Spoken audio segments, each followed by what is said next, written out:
Codependency has become this huge buzzword that I'm sure, all of you watching this video are familiar with. But what is codependency at its root? I'm going to set the tone for what I believe codependency is really rooted in, and it will help to set the context for the rest of this video.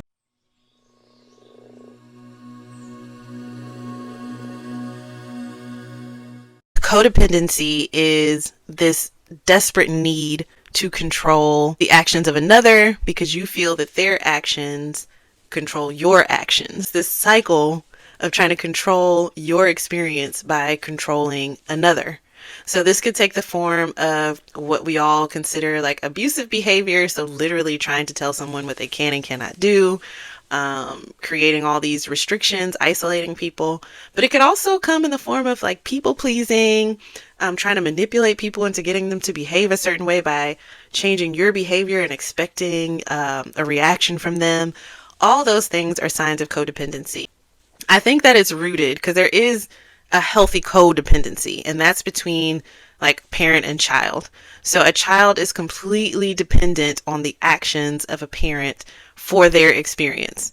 And I think that when, for whatever reason, that experience is not satisfying, or it's not what we had hoped, or we have some unresolved things going on around that parent-child relationship, we get into codependency in our adult relationships to try to recreate the dynamic and then fix it or make it what we think it was supposed to be. So if we have this subconscious need to recreate the parent-child relationship, we may not even realize it's subconscious. It feels very natural to think that our behavior and another's behavior are intertwined and can't be separated, which is really what codependency is. The 9 tips that I'm going to give you to create a healthy interdependent versus codependent relationship are going to focus on untangling all of that I just talked about and creating what should be a healthy dynamic between you and another adult versus the natural kind of parent-child dynamic that is created in codependent relationships.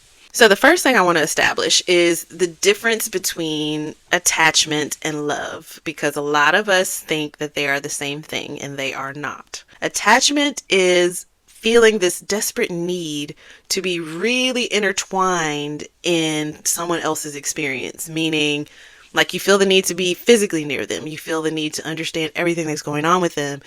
You feel the need to kind of monitor their experience. Attachment is just this need to be attached in some way, right?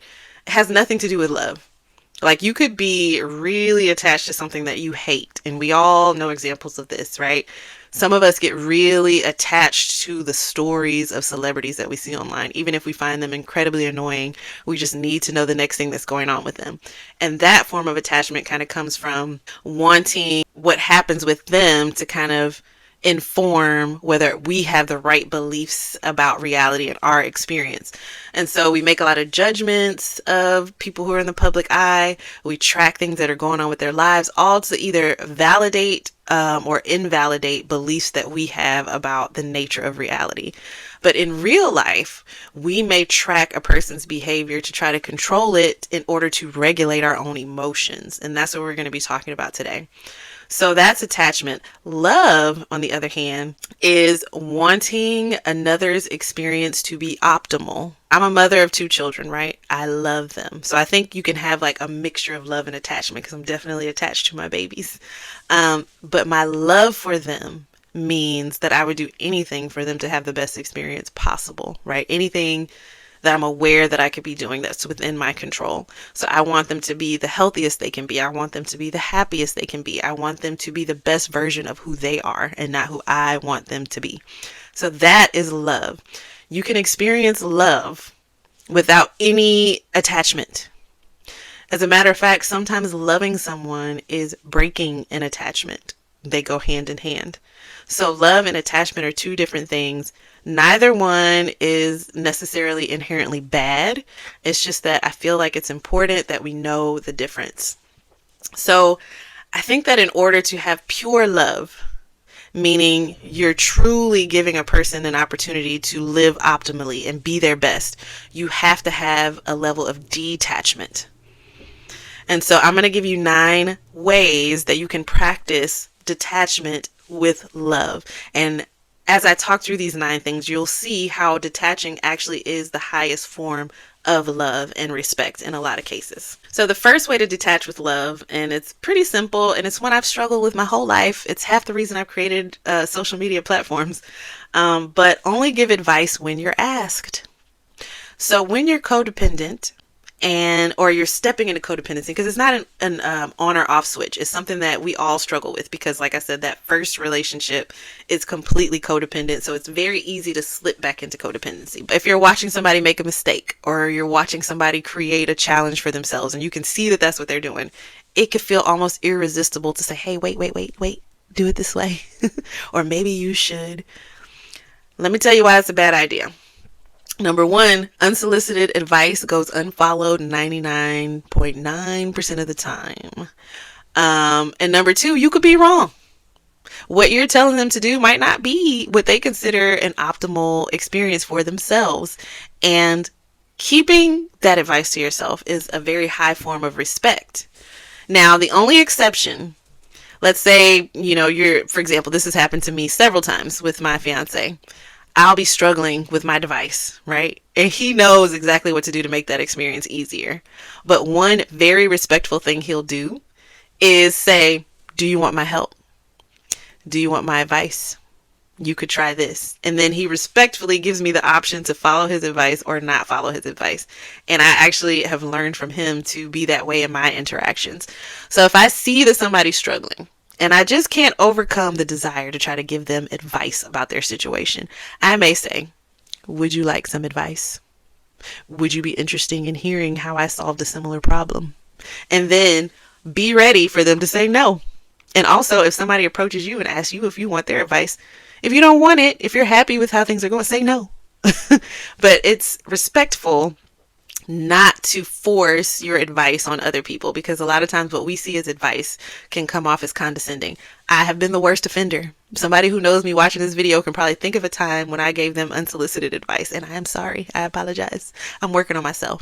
But the number 1 thing to remain detached with love is not to give advice unless somebody asks you for it. The second way to remain detached with love is to let people experience the consequences of their actions. As a parent, this has been one that I've had to employ quite often. Like, the older my kids get, the more I will sometimes let them just see how things turn out. And a couple things happen when you do this with children and with adults. Either they experience the natural consequence and it's enough to motivate them to change the behavior, or they experience the natural consequence and decide it's not bad enough for them to change the behavior and they continue the behavior, or you figure out that there wasn't this consequence that you thought there was. So you can think that if they do X and Y, then Z is the result. But sometimes even my children, and especially adults, will show me that I'm not always right about the outcome of situations, and I learn something. When we try to keep them from experiencing those natural consequences, we take on the stress of dealing with their situation, and they never, ever, ever get to see for themselves what the different possibilities are. We could be saving them from danger, but the danger could be the motivator to permanently change the behavior, or we could be keeping them from having a positive experience because we just don't know it all. Number 3, always check yourself. Pause and reflect before you respond. Meditation helps with this a lot. If you are able to sit and control your actions, your activity quietly, and just sit with thoughts, let them run, but not react to them on a daily basis, it'll become easier and easier to do that with other people. And the reason why this is a loving way to detach is because you don't want to emotionally injure people with your own trauma, right? Because sometimes your response is not related to the person's behavior at all. Sometimes it's related to something that's going on within you. So taking that time to pause and reflect allows a better opportunity for true connection, not attachment, connection. Connection is something beautiful, and it's an opt-in activity. Attachment is like a desperate need to feel attached to someone. So pausing and responding instead of reacting is a wonderful way to open up opportunities for true connection versus trauma dumping on somebody or creating a wider emotional gap between the two of you. Number 4, I've never understood why people in general do not directly express their needs. They have this belief that others should just know what they need because there are all these unspoken rules. But communicating your expectations, communicating your needs just removes so much mental work from the people that you're engaged with. It stops confusion. One good example. So I have certain friends who love exchanging Christmas gifts, right? I absolutely hate it. I mean, it's already stressful buying gifts for my kids and immediate family. To me, adding to the to-do list, having to buy gifts for a ton of other friends just feels overwhelming. And I understand that for some people, it's part of the joy of the season. Like, they just love doing it. It's relaxing for them. They have a completely different experience around purchasing gifts. So I have to be explicit with certain friends. Like, hey, this is a lot for me. I don't think I'm going to be able to do it. I don't like exchanging gifts at the holidays with my friends. And either the person can say, I understand, I still want to get you a gift, or they can take it as an opportunity not to get a gift, whatever. But I've clearly communicated my need from them. My need is to not get a gift. My need is to not feel pressured to purchase a gift. And everyone is different. It actually takes knowing yourself really well to be able to communicate your needs. And I think that's another reason so many people fail to clearly communicate their needs. It's because they don't know what they are. It's because they haven't even asked themselves what they need. And so it's impossible to communicate. But that pausing and reflection that we talked about in number 3 is the same thing that will help you understand what your needs truly are. Number 5, don't take people's words or actions personally. Meaning, don't assign any particular meaning about who you are to a person's words and actions. That's not the same as ignoring, right? Sometimes people do things and say things and they give us information about, what our next move should be in a connection, or about, who that person is. So I'm not saying ignore a person's words and actions, but never take them personally, because if you take a person's words and actions personally, it keeps you from responding versus reacting. If someone is behaving a certain way towards you and it creates an emotional trigger, you can communicate to them, that has created a trigger in me. I feel this way about it. But never ever assign the meaning for them. And that will allow you to stay centered, to stay calm, to manage your own emotions around the situation, and to look at it more objectively and less personally. Number 6, this one's hard. Never obsess over another person's problem. Now, there's a fine line here, right? Because if you're in connection with someone and you love someone and they're having a problem, it is a loving thing to try to help them resolve their problem or to provide whatever support you have available to give.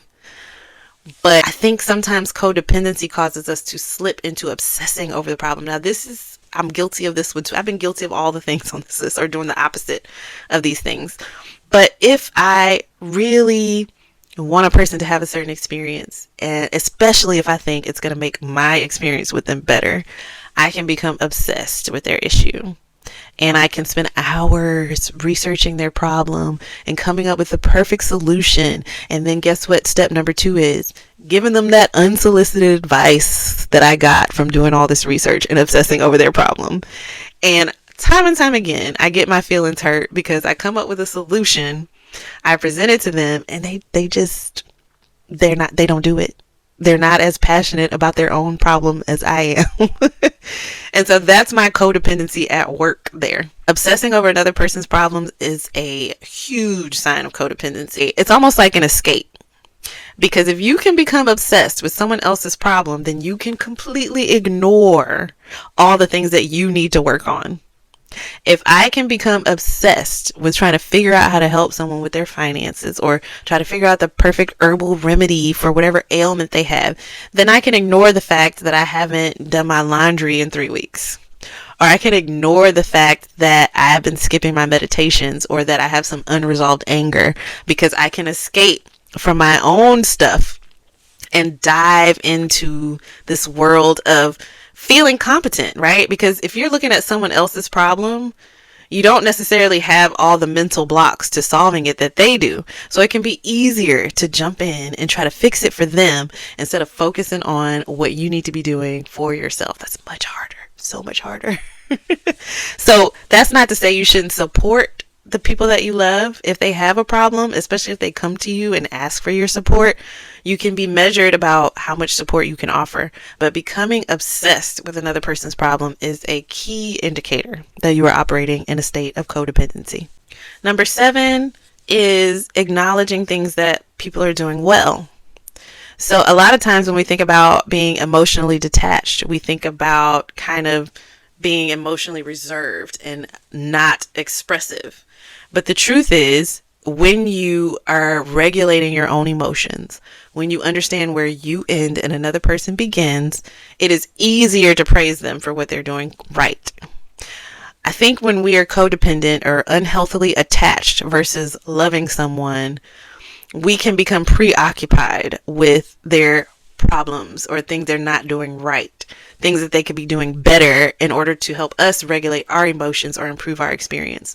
But when we're taking care of ourselves properly and when we're properly emotionally detached, then it's very easy to point out what someone's doing well. I struggled with this with my own relationship with my daughter.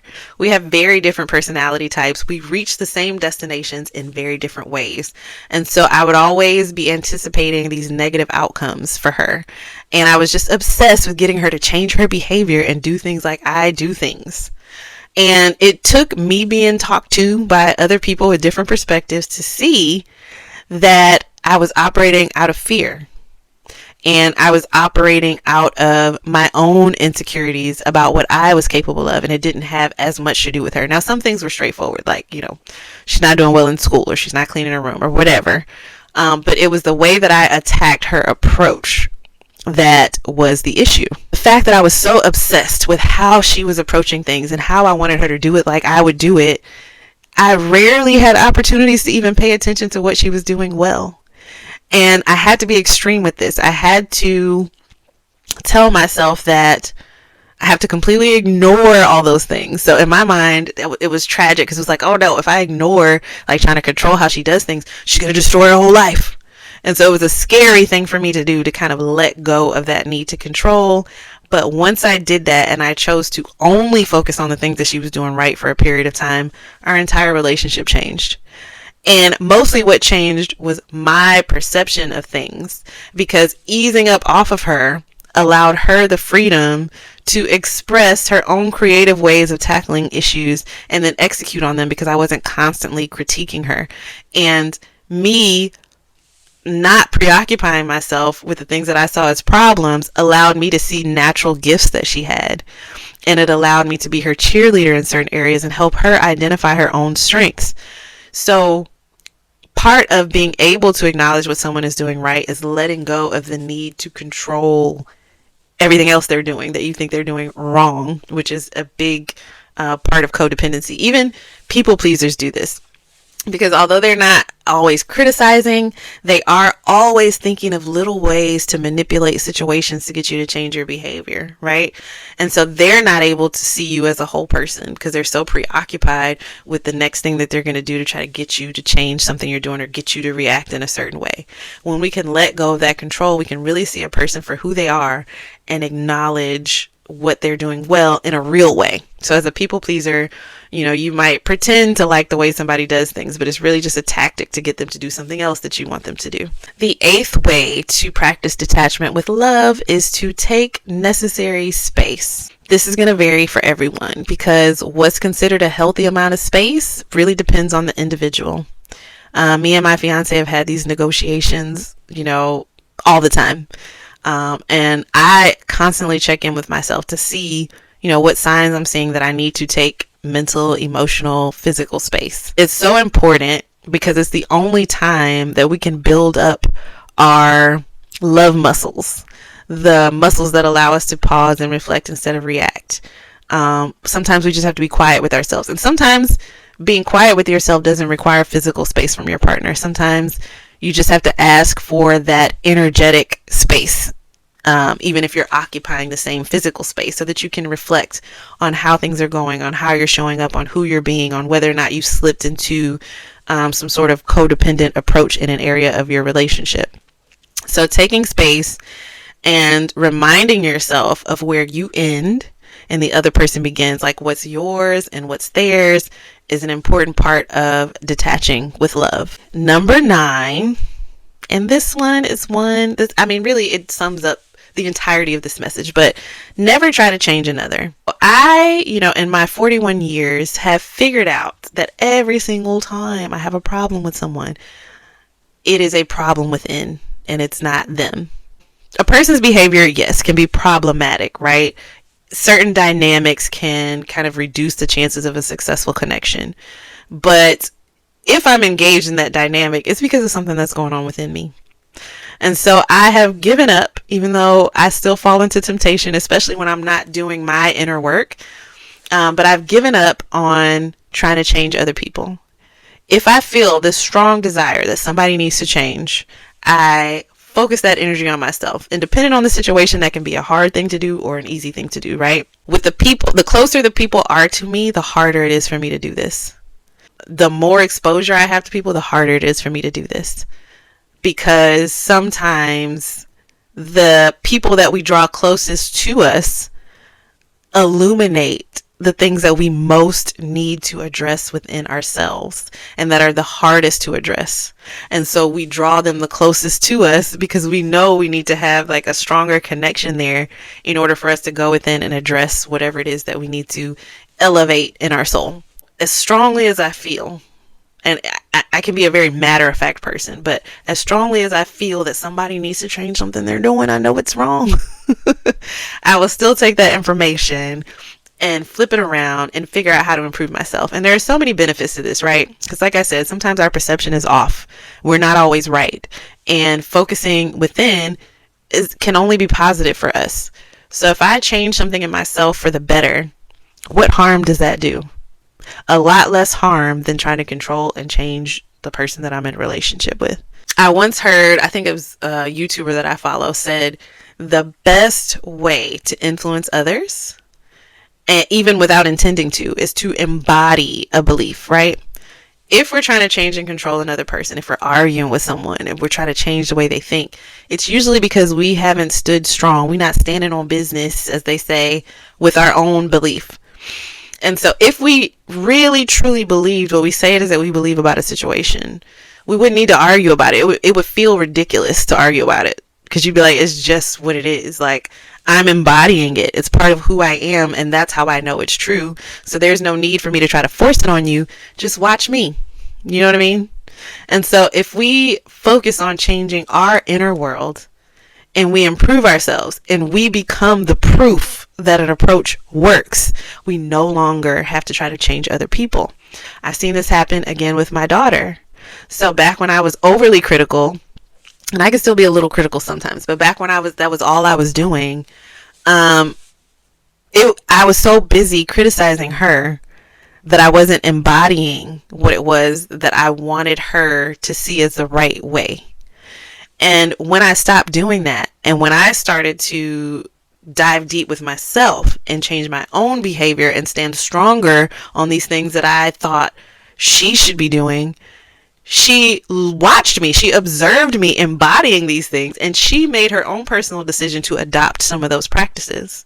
So as much as I had repeated the same things over and over and over and over and over again, it wasn't until I fully embodied the principles that I was trying to instill in her that she was able to see them and say, okay, I guess it does work.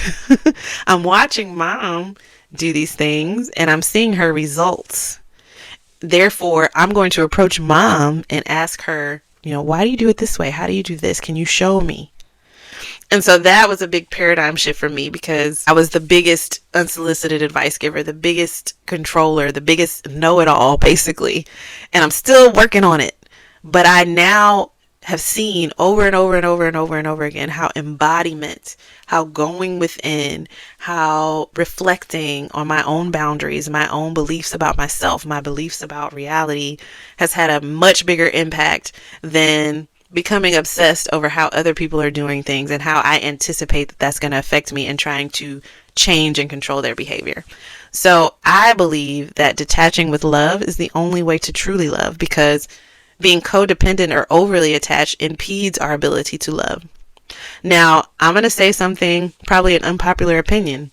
My children as babies did not love me. They were attached to me, literally for their survival. And so they were very invested in my every move. They very much wanted to be involved. They still do in everything that I do, but that is attachment and not love. My daughter, as she's become a teenager, has just begun to develop love for me, meaning she cares about my experience. She cares about, my optimal health for the sake of me and not how it benefits her. At 16, she's just now beginning to love me. And there is a difference. I have loved her since the day that she was born. But it's impossible to love when you're overcome with attachment and codependency, because your primary focus is on how a person's behavior affects your emotional well-being and survival. So there's no way that you can separate that, take care of yourself in that way, and then genuinely have the best intentions for another person. Detachment is the only way to truly love another.